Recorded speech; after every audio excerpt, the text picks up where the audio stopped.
नमस्कार दोस्तों, आप सभी का हमारे चैनल में एक बार फिर से स्वागत है एक और एक 11 पे। तो आज हमारे साथ में हमारी पूरी टीम अवेलेबल है, जिसमें कि मेरे साथ में बैठे हैं हरेंद्र कुमार जी एंड हमारे जो आज के स्पेशल गेस्ट हैं वो हैं डॉक्टर नीलेश कुमार सिंह जी, जो कि डायरेक्टर हैं Naim institute of professional studies के, जो कि दिल्ली में बेस्ड रह चुका है फ्रॉम नोएडा, गुड़गांव, दिल्ली एंड 2008 से इसकी स्टेब्लिशमेंट हुई थी। आई मीन 2008 में ये स्टेब्लिश हुआ था एंड टिल टुडे ये अभी तक अवेलेबल है for all the courses including IAS, whether it is UGC and mass communication, and furthermore we are going to discuss in the upcoming video and इसी के साथ में मैं ये आगे फॉरवर्ड करना चाहूंगी सर को, जो कि हमारे साथ में आज हमारे स्पेशल गेस्ट हैं। तो सर नमस्कार, आपका बहुत बहुत स्वागत है हमारे पॉडकास्ट में।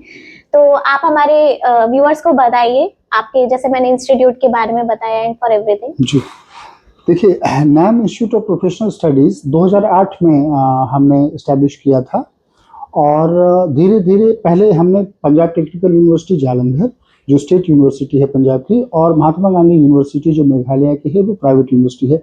इसके अंतर्गत आईटी और नॉन आईटी प्रोग्राम्स हम लोग चलाते आ रहे थे। इसमें मास कम्युनिकेशन हुआ, बीबीए एमबीए हुआ, बीसीए हुआ और नॉर्मल बीकॉम वगैरह ऐसे सब्जेक्ट्स पे हम लोग कराते थे। और साथ साथ हमारे अपने फ्लैगशिप कोर्स थे जो नैम इंस्टीट्यूट का अपना था, जैसे कि anchoring, reporting, news reading, non linear video editing, इस तरह के कोर्सेज, हाँ, कोरल ड्रॉ, फोटोशॉप, ऐसे सब शॉर्ट टर्म कोर्सेज हम लोग कराते थे और काफ़ी बच्चों को इससे लाभ हुआ। जैसे यूनिवर्सिटी प्रोग्राम में अगर ले मास कम्युनिकेशन का खास करके, तो bachelor, master, diploma, PG diploma program किए हुए बच्चे छोटे छोटे चैनलों में, एडवर्टाइजिंग फील्ड में, पब्लिक रिलेशंस के फील्ड में, या सेलुलर जो मोबाइल से जो छोटे छोटे शॉर्ट वीडियोस, शॉर्ट फिल्म्स बनती हैं, तो काफ़ी बच्चे हमारे लगे वहाँ और काम कर रहे हैं, बेहतर कर रहे हैं। बहुत लोग अलग अलग चैनलों में भी हैं, जो जैसे संसद टीवी, जिसको लोकसभा राज्यसभा टीवी कहते थे पहले, अब कंबाइंड नेम है। इस तरह से आज तक हुआ, जी न्यूज़ हुआ, जी सलाम हुआ, जन संदेश चैनल हुआ, और फिर ए टू जेड चैनल हुआ, इस तरह SMBC। तो इस तरह के चैनल में काफ़ी हमारे बच्चे गए हैं। कोई न्यूज़ रीडर बना, कोई एंकर बना, कोई रिपोर्टर, कोई टेक्निकल टीम में है, तो काफ़ी कर रहे हैं, कोई लेंसमैन है। तो काफ़ी बच्चों को हमने उस तरह से ट्रेनिंग दी। हमने ये जो नैम इंस्टीट्यूट को स्टार्ट किया, तो दिल्ली के कौन से एरिया में शुरुआत की? शुरुआत हमने किया मालवीय नगर में, एक छोटा सा जगह है सावित्री नगर, बुल्लर वाला पीर बाबा के पास। धीरे धीरे जब बच्चों की संख्या बढ़ती चली गई तो हम लोगों ने कोटला में शुरू किया, बड़ा स्पेस लिया था। होते होते फिर साउथ एक्सप्रेस से सटा हुआ ही है, वहाँ पे हमने शुरू किया। फिर धीरे धीरे वहीं पे 3 यूनिट हमने डाला। फिर सेक्टर 15 नया बास रोड गुड़गांव में, नोएडा में, और सेक्टर 14 गुड़गांव में हमने किया। बच्चे काफ़ी ज़्यादा अच्छा। हमने क्या किया कि कॉम्पिटिटिव एग्जामिनेशन की तरफ भी हमारा फोकस चला गया 2012 से। तो इसमें प्राइमरली यूजीसी नेट और ICAR net, Indian council of agricultural research के नेट के एग्जामिनेशन की तैयारी, नेट विथ JRF की तैयारी हम लोगों ने कराना शुरू किया और मेहनत किया। और टॉप 5 अगर आप बोले पूरे दिल्ली NCR में, तो नैम इंस्टीट्यूट UGC नेट और ICAR नेट में आज भी मशहूर है, ख्याति प्राप्त है। और तकरीबन एक सेशन में, जून और दिसंबर में एग्जाम होते हैं, तो एक सेशन में तकरीबन 250-300 बच्चे हमारे होते थे और उसमें 30%, 20%, 25% बच्चे नेट जरूर निकाले थे। JRF कम होता है लोगों का, तो एक सब्जेक्ट में बहुत कम बच्चों का JRF होता है, लेकिन बहुतों का JRF भी हुआ अलग अलग सब्जेक्ट्स में। तो हमारा प्राइमरीली फोकस अगर UGC नेट में अगर आप बोले हरेंद्र जी, तो क्या कहता है, सोशल साइंस, ह्यूमैनिटीज़ के सब्जेक्ट्स पे रहे, जैसे public administration, international relation, political science, geography, environmental science, sociology, education, history और इकोनॉमिक्स भी रहा। इस सब ऐसे सब, फूड एंड न्यूट्रिशन जिसको होम साइंस भी कहते हैं, गृह विज्ञान, तो ऐसे सब्जेक्ट्स पे भी हम लोगों ने काफ़ी बच्चों को नेट और बच्चों क्वालिफाई। मैं जानना चाहता हूँ, जैसे आज के टाइम में 6 घंटा 7 घंटा जब भी देखेंगे स्मार्टफोन का, तो स्क्रीन टाइम है सबका ना, रील देखने में समय चला जाता है। उसमें से कोई मास कम्युनिकेशन वाला बच्चा भी है और उसके अलावा नॉन मास कम्युनिकेशन वाला बच्चा भी है। तो मास कॉम और विदाउट मास कॉम, तो मास कॉम करके अगर डिजिटल मार्केटिंग करता है, तो वो जो 6 घंटा वहां पर स्क्रीन टाइम में जो समय दे रहा है, उसको वो कैसे बेहतर कर सकता है अर्निंग के लिए? देखिए, मैं बताता हूँ, बहुत अच्छा सवाल पूछा है आपने। जैसे विगत 15 सालों में हमने देखा, अपने ही संस्थान का अपना मेरा अनुभव है कि जो बच्चे हार्डकोर टीवी में चले गए या अखबार में चले गए या ई जर्नलिज्म में चले गए, कुछ लेंसमैन बन गए, के अलावा कुछ एडवर्टाइजिंग फील्ड में चले गए, कुछ पब्लिक रिलेशंस के फील्ड में चले गए, लेकिन बाकी बच्चों ने पूर्णतः फील्ड ही छोड़ दिया। अब बिल्कुल सही है। तो आपने बोला कि उसके साथ ऐसी किस चीज को क्लब कर दें जिससे बच्चे को इंटरेस्ट भी आए, जेन एक्स के पॉइंट ऑफ व्यू से वो मजेदार भी हो और उसको 2 रुपए की एडिशनल कमाई हो जाए। जैसे आपने बताया कि स्क्रीन टाइम तो सबके पास है, क्या उस समय का अगर बेहतर सदुपयोग आप करके और 2 रुपए की आय की वृद्धि करते हैं अपने आय में, तो ये आपके लिए बहुत बढ़िया साबित होगा, आपके उज्जवल भविष्य के लिए। अब मैं जहां तक सोच पा रहा हूं कि क्या क्या कर सकते हैं। अब हमें अपने संस्थान को प्रमोट करना है तो डिजिटल मार्केटिंग करेंगे। सर ने डिजिटल पे ही पूछा है। अब डिजिटली हम कैसे प्रमोट करेंगे? ब्लॉग लिख सकते हैं, राइट, कंटेंट लिखवाना होगा, आप कंटेंट लिखिए, आपकी भाषा शैली मजबूत होनी चाहिए, लिंग्विस्टिक स्ट्रक्चर अच्छे होने चाहिए, मेहनत करिए, वो आपको पढ़ाया जाता है।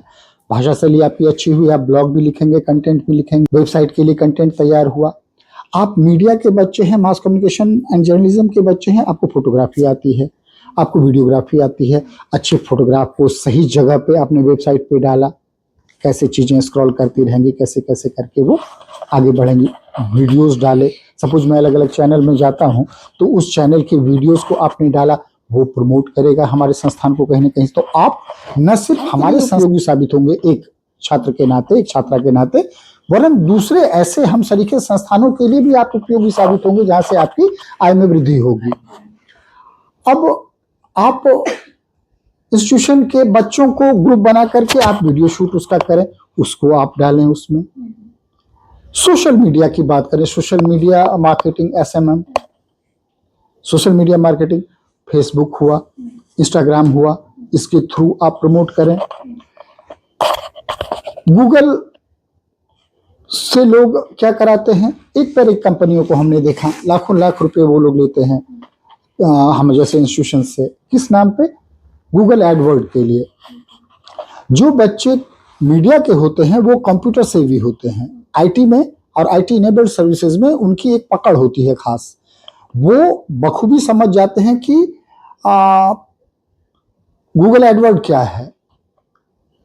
यानी कुल मिला के तो आप गूगल के थ्रू गूगल एडवर्ड करिए तो कोर्सेज टॉप पे रहेंगे, तो कोई भी अगर इंक्वायरी करेगा तो वो टॉप पे रहेगा, तो नंबर ऑफ एनरोलमेंट बढ़ेगा इंस्टीट्यूशन में, उसकी आय बढ़ेगी, तो वो आपको भी उसी अनुसार रेम्यूनरेट करेगा।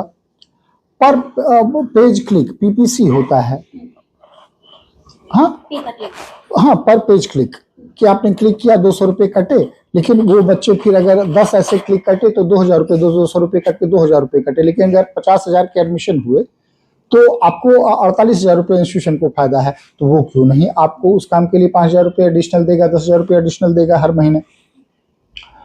फिर सर्च इंजन ऑप्टिमाइजेशन कि आप उस तरह से वैसे कीवर्ड, वैसे कंटेंट आप डिजाइनिंग करिए, वेब में वो कंटेंट जाए जो कि सर्च इंजन ऑप्टिमाइजेशन के कॉम्पेटिबल हो। अब ये 2 तरह का होता है, एक मेल के पॉइंट ऑफ व्यू से होता है, गूगल के पॉइंट ऑफ व्यू से, एक मोबाइल कॉम्पेटिबिलिटी के पॉइंट ऑफ व्यू से भी ऐसे होता है। आप ये दोनों में दक्षता आप लोगों को आसानी से हासिल कर सकते हैं, क्योंकि मास कॉम वाले को यही करना है। ऐसे करके आप मेल कर सकते हैं, अच्छी भाषा शैली के साथ आप मेल करते हैं, तो जो अमूमन जो टेलीकॉलर काउंसलर्स होती हैं, सेंटर मैनेजर होती हैं, हम जैसे प्राइवेट एजुकेशन इंस्टीट्यूशन में, वो शायद उतने कैपेबल ना हो जितना मीडिया के बच्चे, जो तमाम तरह के फील्ड, डाइवर्सिफाइड फील्ड है मीडिया। मीडिया इज नॉट कि कोई छोटा सा सब्जेक्ट है, वास्ट फील्ड है, anything under the sun comes under media education. तो माफ करें, तो ये आप कर सकते हैं, इस तरह से आप अपनी आय में वृद्धि कर सकते हैं। के साथ में आप कहना चाह रहे हैं कि अगर हम डिजिटल मार्केटिंग करें आप, हाँ, और AI का भी अब रोल बढ़ गया है, तो AI को भी आप उसमें, AI के लिए जैसे आप अभी पॉडकास्ट कर रहे हैं उसमें AI का रोल है, हाँ आपने अभी खुद बताया है, तो आप AI को भी आप उसमें अपनी वरदास्त हासिल करें और उसको भी लेके आगे बढ़े। अपकमिंग बर्जियनिंग फील्ड है, अच्छे लोगों को नहीं मालूम है वो चीजें, क्योंकि हम जैसे लोग तो ट्रेडिशनल नॉलेज कैरी करते हैं, लेकिन आप जैसे जो अभी यंग बर्ड्स हैं, यंगर जनरेशन के लोग हैं, ये एआई और डेटा एनालिटिक्स और ऐसी तमाम चीज़ों, उसमें डेटा एनालिटिक्स भी बहुत important, business analytics, data analytics, सब इस तरह की चीज़ों में मास कम्युनिकेशन के बच्चे बेहतरीन कर सकते हैं तो परफॉर्मेंस। मुझे उम्मीद है आप डिजिटल मार्केटिंग और मास कॉम को दोनों को संदर्भ में जो सर ने बोला उसको सही से समझा होगा और समझेंगे, उसके बाद उसका एडवांटेज आपको मिलेगा। सर मैं थोड़ा सा ये जानना चाहूंगी कि बिहार में जो इस तरह की अभी भी एम्प्लॉयमेंट को लेकर के लोगों का बच्चों का ये मानना है कि नहीं हम सरकारी नौकरी की तरफ भागे, तो उनको आप कैसे मोटिवेट करेंगे कि वो सरकारी नौकरी को छोड़ करके, और भी बहुत सारी चीजें अवेलेबल है मार्केट में, एम्प्लॉयमेंट अवेलेबल है और भी तरह का, तो कैसे वो इस मकड़ जाल से निकल सकते हैं? देखिए, वास्तविकता ये है कि विश्व की सबसे यंगेस्ट पॉपुलेशन भारत में रहती है, और भारत की सबसे यंगेस्ट पॉपुलेशन बीमारू स्टेट्स में रहती है, बिहार, उड़ीसा, महाराष्ट्र, राजस्थान, उत्तर प्रदेश, ऐसे सब जिलों में बीमारू स्टेट्स में रहते हैं यंग पॉपुलेशन। अब जहां 30 से 40% आबादी यंग पीपल की हो, ऑब्वियसली इतना गवर्नमेंट के पास एम्प्लॉयमेंट के स्कोप है नहीं, एक। दूसरा, lack of political will power भी है, कोई नौकरी के बदले जमीन मांग रहा है। इस तरह के भ्रष्टाचार को भी आपने सुना ही है, आए दिनों समाचार में सुर्खियों में रहे हैं। नौकरियों में भ्रष्टाचार, कम नौकरियां हैं, पॉपुलेशन ज़्यादा है डिमांड करने वालों की जो दस्तक दे रहे हैं। हम जैसे लोग हैं, कुछ जो प्राइवेट सेक्टर वाले हैं, तो कहीं ना कहीं एब्जॉर्ब करा रहे हैं ऐसे बच्चों को जो सरकार को के दरवाजे पे दस्तक नहीं दे रहे हैं नौकरियों के लिए। लेकिन अमूमन बेरोजगारी तो है। अब इस बेरोजगारी को ये मान लें कि ये आपकी मजबूरी हो चुकी है और आपको इसी बेरोजगारी के दंश में ही अपने जीवन को जीना होगा, के बजाय अगर आप ये सोचें कि हम ऐसा दूसरा क्या विकल्प ढूंढें कि हमको स्वरोजगार मिले, सेल्फ एम्प्लॉयमेंट मिले। एक सेकंड रुकना चाहूंगा, जैसे कि वो व्यक्ति, बच्चा 10 साल मेहनत करता है, 8 साल मेहनत करता है, और जो सक्सेस रेशियो है 0.001 है, जी, जो 99.99% असफल हो जाता है, अपने जीवन में कुछ नहीं करता, उसके पास समय भी नहीं है, तो वो हम डे वन में ही कुछ ऐसा क्यों नहीं करते जो सरकार को भी और समाज, सोसाइटी के अंदर भी, क्योंकि अभी जो पीढ़ियां बदल रही है, लोग भी एजुकेटेड हो रहे हैं, एआई भी आ गया, तो अब तो आपके पास ये सिस्टम ही है, स्मार्टफोन ही है, तो आपको बहुत कुछ एजुकेशन में दे सकता है, इंटरनेट है, यही तो वो बच्चे कैसे अपने आप को बदल सकते, उसको भी थोड़ा प्रकाश में थोड़ी सी डालिए। बदल पाए वो कि नहीं सिर्फ सरकारी नौकरी सब कुछ नहीं होता है, और भी सोच options बदलने की जरूरत है, जहां तक मैं समझ पा रहा हूँ कि छोटे छोटे रोजगार के लिए भी वो लोग समय निकलने के बाद फिर वो व्यक्ति कहीं का नहीं रहता जहाँ है। तक आपका सवाल है कि क्या कहता है, सरकारी नौकरियों में जो इतनी कमी है और बेरोजगार घूम रहे हैं बिहार के युवा, तो पूछ रहे हैं कि आपकी स्वरोजगार की क्या संभावनाएं हैं। तो सबसे पहले तो मैं इस पे प्रकाश डालना चाहूँगा कि विश्व में सबसे ज़्यादा अगर युवाओं की आबादी तो भारत में है। भारत में भी अगर सबसे ज़्यादा अगर बोलेंगे तो ये 5-6 बीमारू स्टेट्स में है, उसमें बिहार भी एक है। अब इतने यूथ जो कहीं ना कहीं 10+2 पास हैं, ग्रेजुएट हैं, पोस्ट ग्रेजुएट हो गए हैं, तो आखिर उन्हें नौकरी कहाँ से सरकार दे पाएगी? बहुत सारे कारण हैं। एक तो नौकरियों की कमी है, दूसरा lack of political will power है, भ्रष्टाचार भी है। जैसे जॉब के लिए लैंड का डील आपने सुना ही होगा, बहुत फेमस रहा है बिहार में किसी खास गवर्नमेंट के जमाने में। तो ऐसी सब स्थिति में, और खास करके इंडस्ट्रियलाइजेशन भी नहीं हुआ है, जो भी कारण है, पुअर इंडस्ट्रियलाइजेशन है बिहार का।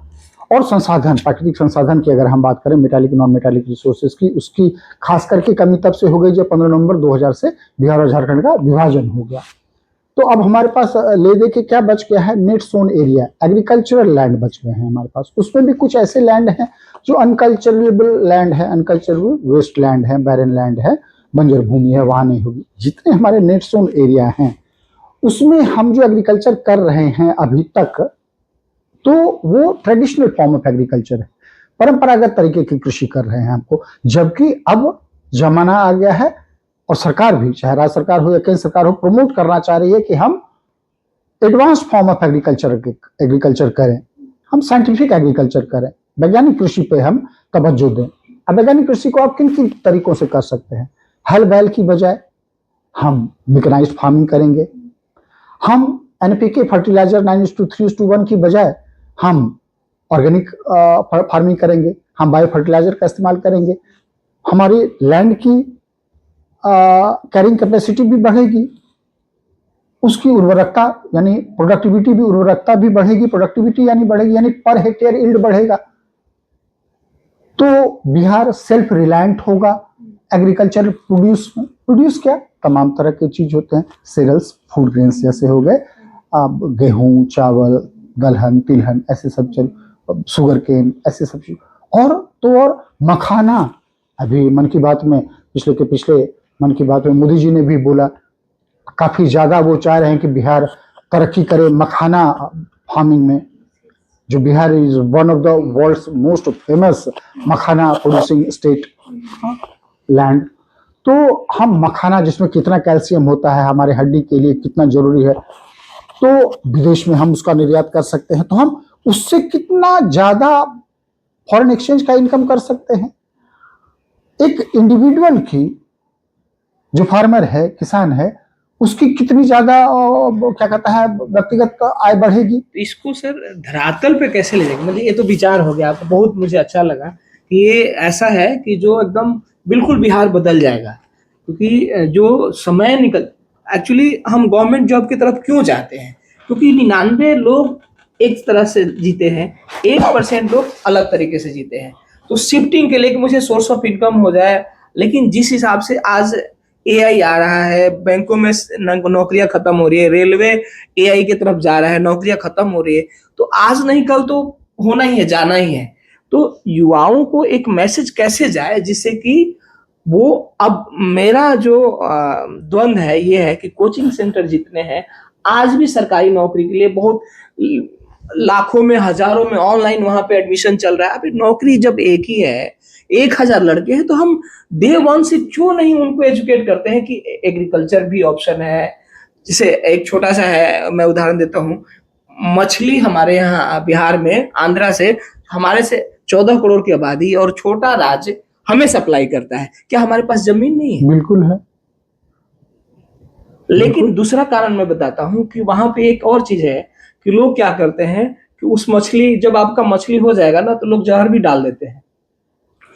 तो जो बिहार, जो हमारा सोच है, मुझे ऐसा लगता है कि अगर हम सोच बदलें तो बिहार हमारा बदलेगा। उसके लिए हमें जो कोचिंग संस्थान है, सरकार की कुछ पॉलिसियां हैं, तो उसको हम कैसे सरकार तक बातें पहुंचानी है, तो कैसे करें इसको? क्योंकि ये बहुत, मुझे हमेशा गिल्ट रहता है, रिग्रेट रहता है, जो पलायन है और सरकारी नौकरी है ना, ये मैं जब भी दिन में एक दिन जरूर सोचता हूँ। इसमें मेरा जहां तक मानना है कि इसमें मीडिया का बहुत बड़ा रोल है, अखबार हो या टेलीविजन है या रेडियो है, उसका बहुत बड़ा स्थान है कि कैसे ब्लॉक लेवल से लेके और पटना तक, हाँ, चीजें पहुंचे, मुख्यमंत्री तक चीजें जाएं, क्या कहता है चीफ सेक्रेटरी तक जाए, प्रिंसिपल चीफ सेक्रेटरी तक चीजें जाएं, पॉलिसी मेकर तक चीजें जाएं, एकेडमिशियन, शिक्षाविद तक चीजें जाएं, कि आखिर ऐसी कैसी शैक्षणिक नीति बनाई जाए जिसमें कि हम उस तरह के वोकेशनल ट्रेनिंग को फोकस दें, जैसे इंडस्ट्रियल ट्रेनिंग। समझ गए सर। एग्रीकल्चर की हमने बात की थी, तो आपने बताया हरिंदर जी की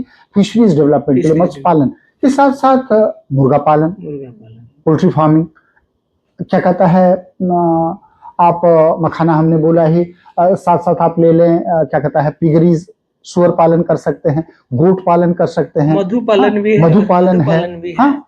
और एक तो अपना जिला है बिहार का जहाँ पे चाय की अच्छी उन्नत खेती होती है, वो चाय के लिए बहुत फेमस है। नील हो गया आपका मोतिहारी के साइड, हाँ, एक स्पेशली डिस्ट्रिक्ट में स्पेशली माना जाता है वो कुछ जगह है जो माहौल नहीं है और वो हिमालय की तराई के क्षेत्र हैं, जो जहाँ पे कुछ मात्रा में चाय भी का भी उत्पादन होता है। तो क्या कहता है ये, तो इन तमाम चीजों को मिला करके, अच्छा, साथ साथ सेंट्रल गवर्नमेंट है या स्टेट गवर्नमेंट है, अलग अलग तरह के, जैसे 10 लाख का स्कीम है, 50% सब्सिडी के साथ प्रधानमंत्री मुख्यमंत्री उद्यम योजना, मुख्यमंत्री महिला रोजगार योजना, मुख्यमंत्री अल्पसंख्यक संवर्धन योजना, ऐसे सब तमाम तरह के सरकारी बहुत SC, सारी ST के लिए। योजनाएं हैं। हाँ, सही इन है। योजनाओं का भी लाभ तब पहुंचेगा जब मीडिया वहां तक पहुंचे। मीडिया का बहुत बड़ा प्रोएक्टिव रोल है इसमें, मीडिया वहां तक पहुंचाए। लेकिन चूंकि शहर के लोगों वो तो रेडियो भी सुन लेते हैं, अखबार सुन लेते हैं, टीवी देख लेते हैं, वो चाहे दुकान पे नुक्कड़ पे भी चीजों को की जानकारी मिल जाती है। लेकिन जो सुदूर गांव में रहते हैं उनको इन चीजों की जानकारी ना के बराबर होती है। तो ये प्रखंड स्तर पे, हाँ, ब्लॉक स्तर पे और मीडिया के लेवल से ही चीजें वहां पहुंचेगी।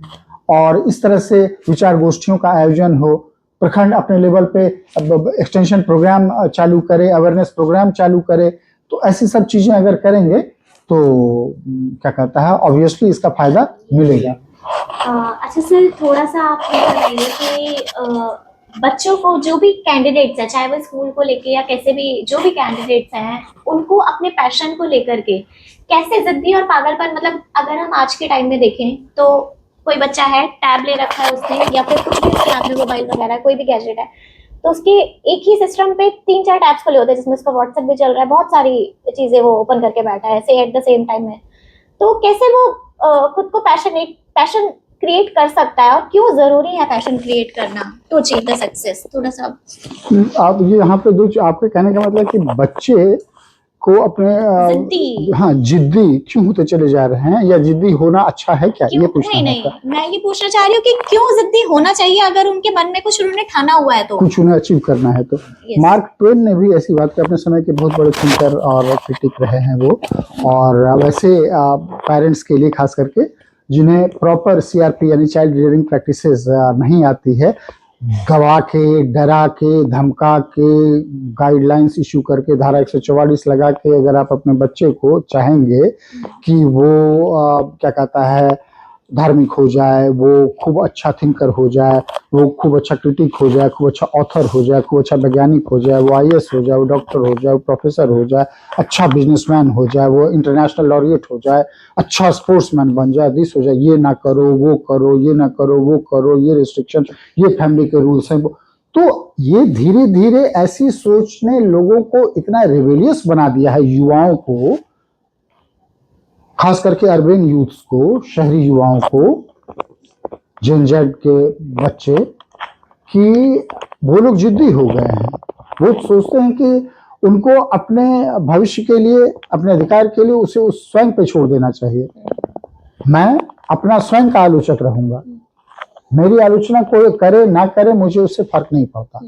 शायद ऐसी मनोदशा, ऐसे भाव, ऐसे विचार, ऐसी भाव भंगिमा चाहे लड़का हो या लड़की में देखने को मिल रही है। यहाँ तक कि शादी विवाह में भी ऐसी चीजें दिख रही हैं।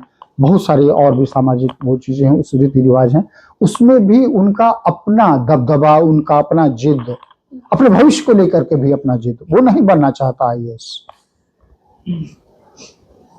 तुम उसको जबरन डॉक्टर बनाना चाहोगे, वो नहीं बनना चाहेगा, उसको कॉस्मेटिक्स में जाना है। आप बहुत बड़े बिजनेसमैन हैं, लेकिन आपकी बेटी पता चला कि वो कॉस्मेटिक्स में जाना चाहती है। मतलब हाँ, पेरेंट्स को थोड़ी आप बहुत बड़े बिजनेसमैन हैं, आपकी बेटी आपके है, बिजनेस को टच ही नहीं करना चाहती है। वो चाहती है कि मैं 15,000 20,000 का अपना नौकरी करूंगा, मैं किसी के कंट्रोल में नहीं रहूंगी। कहने का मतलब क्या हो गया है कि इस तरह के एक साइकोलॉजिकल सोशियो साइकिक चेंजेस आ गए हैं आजकल के बच्चों में। ये बहुत हद तक ठीक भी है कि जिद है ये। आप वैभव सूर्यवंशी को देखिए, 14 साल का बच्चा, विश्व में तहलका मचा चुका है। 14 साल का बच्चा, आप बताइए, उतना में तो हम लोगों को ही राम शी सीता भी बोलना नहीं आता था, और आज वो विश्व का सबसे धमाकेदार, अब क्या कहता है, इंटरनेशनल डेब्यू करने के लिए दरवाजा खटखटा रहा है। वैभव सूर्यवंशी क्रिकेट की अगर बात करें तो हमारे कहने का मतलब है कि अब बच्चों के अंदर में ये हो गया कि मैं सेल्फ क्रिटिक बनूंगा, स्वयं का आलोचक बनूंगा, मैं अपने चीजों का आलोचक रहूंगा कि अच्छा चलो ये चीजें गलत हैं तो ये मैं नहीं करूंगा। लेकिन अगर उसको बोला जाएगा ना तो वो फिर वही करेगा, वो स्वयं का आलोचक रहेगा, और तब वो स्वनिर्णय लेगा कि अच्छा ये नहीं करना चाहिए, ये अच्छी बात नहीं है, और मैं सेल्फ मोटिवेटेड रहूंगा, मेरे अंदर का जो इनर ड्राइव है उससे मैं गाइडेड होऊंगा और अपना रास्ता बनाऊंगा और मैं आगे बढ़ूंगा। तो आप हल्का हल्का उसको गाइड करिए, हल्का गाइड करिए, ज्यादा नहीं, उसको ज्यादा समझिए। पेरेंट्स को चाहिए, पीयर ग्रुप को चाहिए कि अपने दोस्त को, अपने बच्चे को, अपनी बेटी को, अपनी बहन को, छोटी, उसको हम समझें वो क्या सोचती है, वो क्या सोचता है, न कि हम अपने विचार को उस पर थोप दें।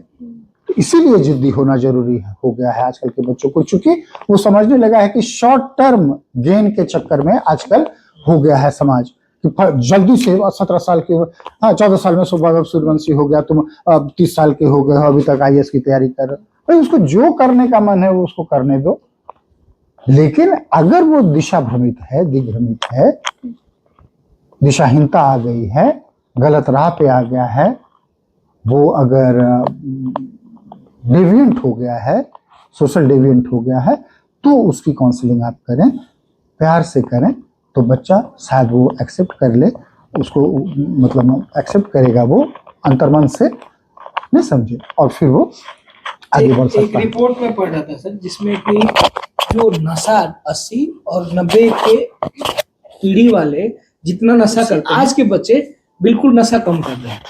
तो ये एक एडवांटेज है इस पीढ़ी के लिए, बहुत एडवांटेज है कि जो जहां नशे की बात मैं अभी पढ़ रहा था, और एक वीडियो में देख रहा था साउथ इंडिया में, जहां पर बस में एक ऐड था गुटखा का, उसको फाड़ते हुए बच्चे, अब इतने अवेयरनेस है, आज से पहले ऐसा नहीं था। तो ये जिद्दी और पागलपन जो हम शब्द ये इस्तेमाल करें ना, जिद्दी और पागलपन, युवा पीढ़ी अगर अपने अंदर आत्मसात कर ले तो 100% बदलाव निश्चित है। बिल्कुल, आप बहुत अच्छी बात आपने बोली। जैसे हम दिल्ली विश्वविद्यालय की बात करें, तो जब मैं बिहार से आया तो मुझे आश्चर्य सा हुआ कि लड़कियां भी सिगरेट पी रही हैं, शराब पी रही हैं, नॉर्थ ईस्ट के भी बच्चे हैं, और भी स्टेट्स ऑफ इंडिया के बच्चे हैं। पता चला कि marijuana पी रहे हैं, स्नैक पी रहे हैं, ब्राउन शुगर ले रहे हैं, ब्रेड में वो आयोडेक्स लगा करके वो पी रहे हैं, उसके वो एक कफ एक्सपेक्टोरेंट आता था उसके साथ, तो वो होते होते आप देखेंगे कि उसके जो जूनियर्स आते गए, उसके रिलेटिव्स आते गए, near and dear kith and kins आते चले गए, तो उन लोगों को लगा कि यार क्या रखा था इस चीज में, इन लोगों ने भी तो किया, इन लोगों ने भी तो अब छोड़ ही दिया है,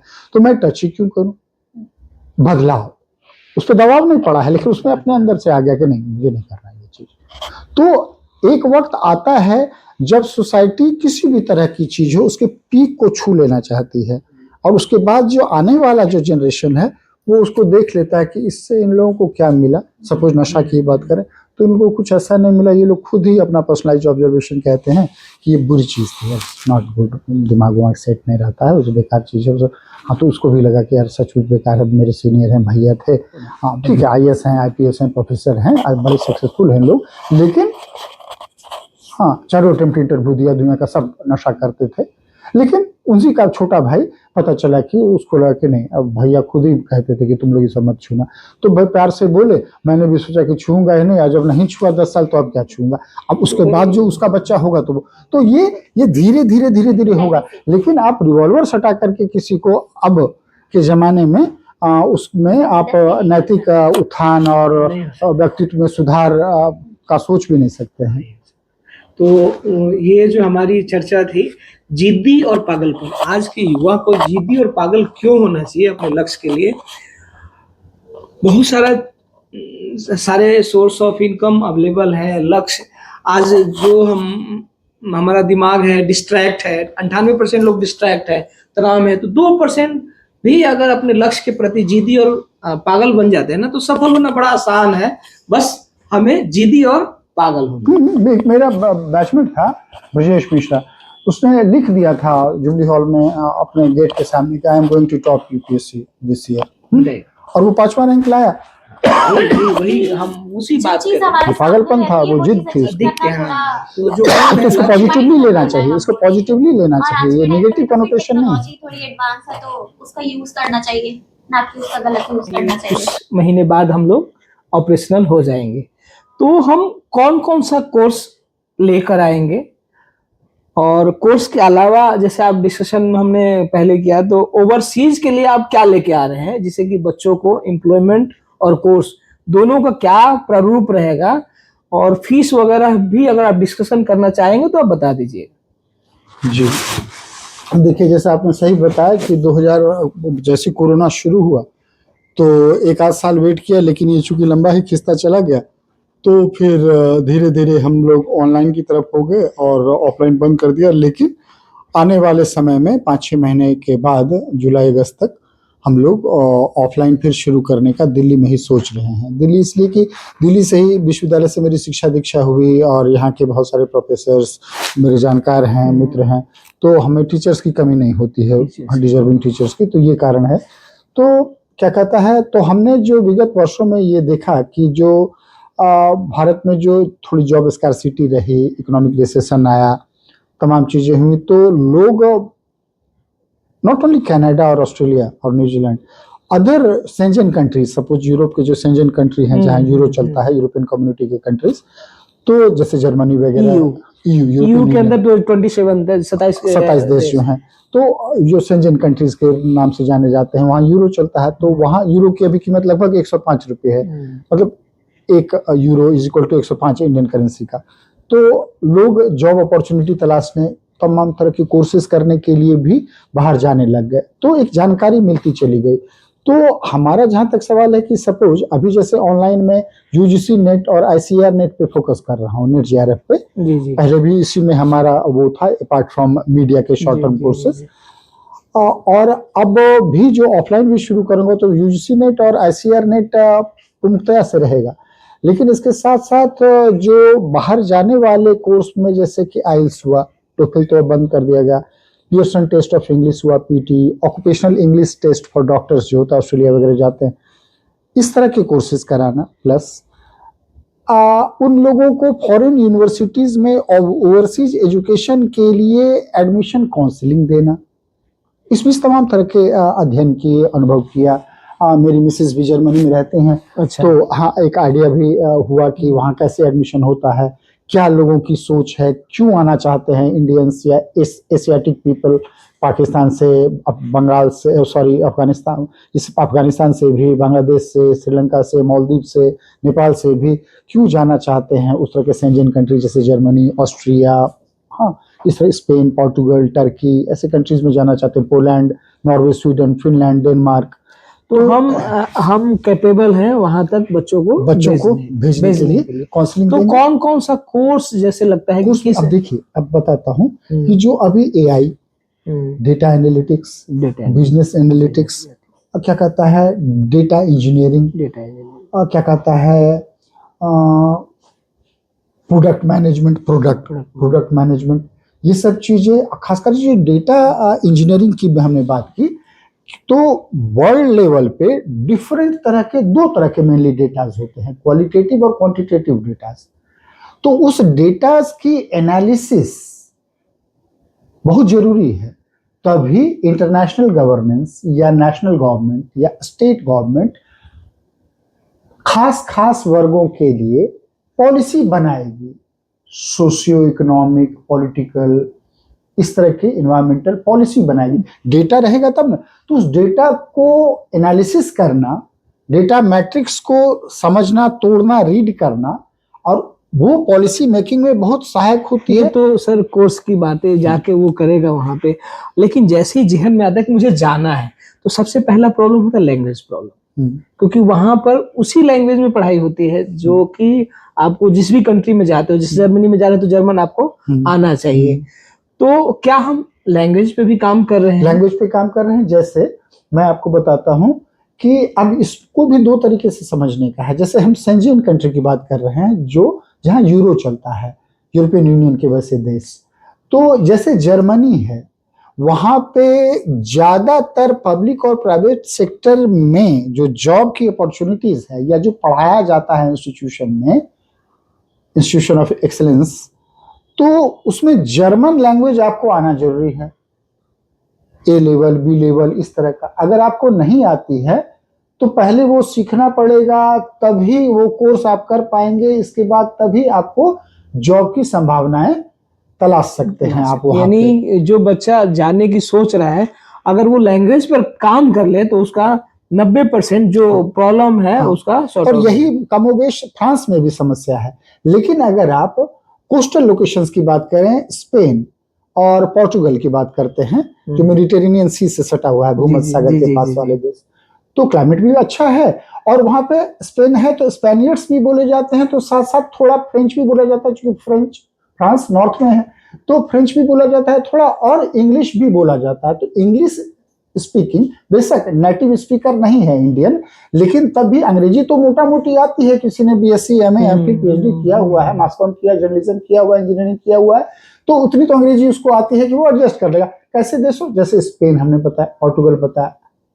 अब जैसे टर्की की थोड़ी बात करें तो वो थोड़ा सेंसिटिव है पॉलिटिकली, जियो स्ट्रेटेजी तो थोड़ा sensitive मैं है सर टर्की। वही पे आ रहा हूँ कि लैंग्वेज अगर हम क्या लैंग्वेज का भी इन हाउस सर्विसेज सिखाने के लिए बिल्कुल, कोचिंग हम करेंगे? अभी तो ऑनलाइन में फ्रेंच और जर्मन ये दो ऑनलाइन हम अभी लैंग्वेज कराते हैं, कराता हूँ, अभी ऑनलाइन और कराते हो हैं। सकता है एक आध और सब्जेक्ट एड ऑन करूं जब ऑफलाइन चलेगा जुलाई अगस्त ये से। तो हो गया पहला, लैंग्वेज का हो गया। अब वहां पे जो इंस्टीट्यूशन है, जो कॉलेज है, यूनिवर्सिटी है, वहां तक हम सर्विस प्रोवाइड कराएंगे उनको कि ये आप सेलेक्ट करके लाओ, या हम सेलेक्ट करके देंगे, वो क्या रहेगा?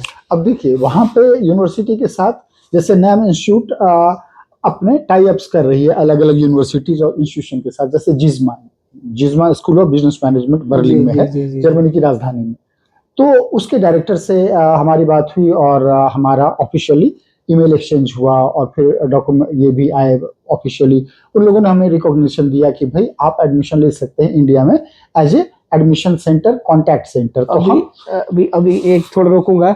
जैसे कि अभी कल ही एग्रीमेंट हुआ है भारत और ईयू के बीच में, और इसमें एजुकेशन जो आप कह रहे हैं कि अब वो है कि अब हो गया कि वो भी admission exchange of education in campus, यानी इंडिया के अंदर भी वो लोग सेम, वो भी आएंगे यहाँ, हम भी जाएंगे। हम तो पहले जाते ही थे, हाँ, लेकिन अब वो भी आएंगे। एक तरीके से जो आप कह रहे हैं, जो पहले से आप रनिंग में ये सर्विसेज प्रोवाइड करा रहे हैं, ये एक बेटरमेंट के लिए हो गया, आगे के लिए बड़ी अच्छी चीज हो गई। और साथ साथ हम लोग ये भी देखेंगे कि जो मुश्किलात बच्चों को होते हैं, पासपोर्ट तो कोई भी बना लेता है, लेकिन जैसे मैं दिल्ली विश्वविद्यालय में था तो 1 वीक में बन गया था हम लोग का, अमूमन लोगों को 2 से 2.5 महीने लगते हैं। तो मेरा तीसरा क्वेश्चन यही था कि पहला हो गया लैंग्वेज, दूसरा हो गया हमारा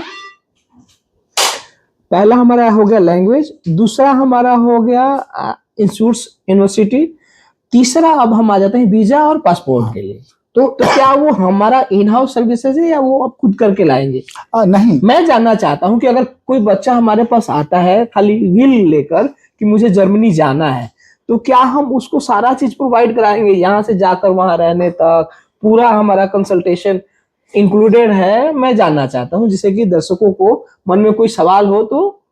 जैसे शुरुआती दौर में जब कोरोना के बाद की अगर आप बात करें, तो जैसे बाबा खड़क सिंह मार्ग शिवाजी मेट्रो के पास है, तो वीएफएस ग्लोबल है, तो वीजा एप्लीकेशन सेंटर है, वो वहां पे ही जाता है।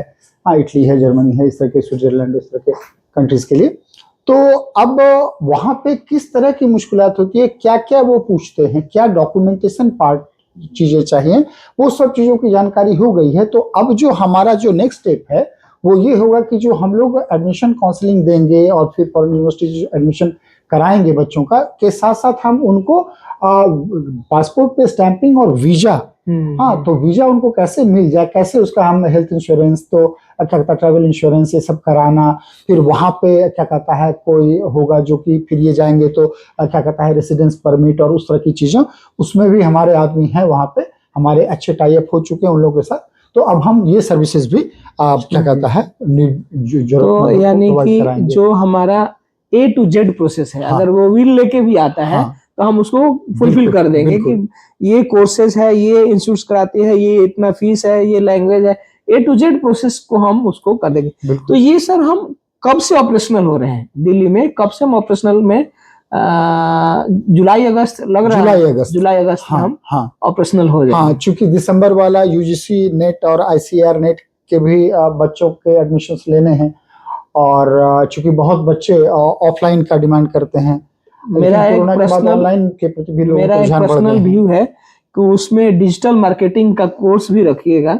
जब हाँ, आपकी राय को मैं जरूर ये ध्यान में रखूंगा, क्योंकि आज के टाइम में डिजिटल मार्केटिंग, जो मेरा समझ है कि अगर आप बिजनेस रन करते हैं, अगर आपको एआई की नॉलेज नहीं है, आपके पास इन हाउस कंटेंट राइटर नहीं है, डिजिटल मार्केटिंग टीम नहीं है, तो आपका सेल्स अब ग्रो नहीं होगा। बिल्कुल। जो आपने काम कर लिया, तो बहुत मेरे सही। हिसाब से ये कोर्स आप रखिएगा।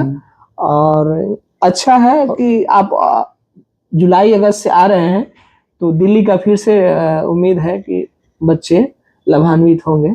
चूंकि डिजिटल प्रमोशन जो है किसी भी बिजनेस एक्टिविटीज को प्रमोट करने के लिए रामबाण है, और ये चीज आज के लिए बहुत ही अपकमिंग है, और इसकी demand very high in present day global market. तो इस कोर्स को भी, हाँ, आपकी राय बिल्कुल सही है, और इसको इंट्रोड्यूस करने का तो मेरा मैं प्रयास वेस्ट करूंगा। विशेष है सर थैंक कि यू सो मच। आप सुना है जर्मनी भी जा रहे हैं, हाँ, और 20 मार्च को जा रहा है। जर्मनी भी जा रहे हैं, और ऑफलाइन कोर्स भी लेके आ रहे हैं। तो हम जिस शख्स से बात करें यही जर्मनी जा रहे हैं, और यही होलसेल है, सब कुछ यही देखते हैं। तो थर्ड पर्सन के पास नहीं जाना है। अगर सर का नंबर चाहिए तो हम लोग आपको कमेंट बॉक्स में या हमारी टीम से आप ले सकते हैं, कमेंट करके भी पूछ सकते हैं, या मैसेज में भी हमसे पूछ के ले सकते हैं। तो विश्वास है इस वीडियो से ओवरसीज के लिए जो स्पेशली यू कंट्री में जाना चाहते हैं उनको बहुत हेल्पफुल जानकारी मिलेगी, और पूरा टीम है सर के पास जो मदद करेगी। तो आज के लिए बस इतना ही। धन्यवाद। Thank you.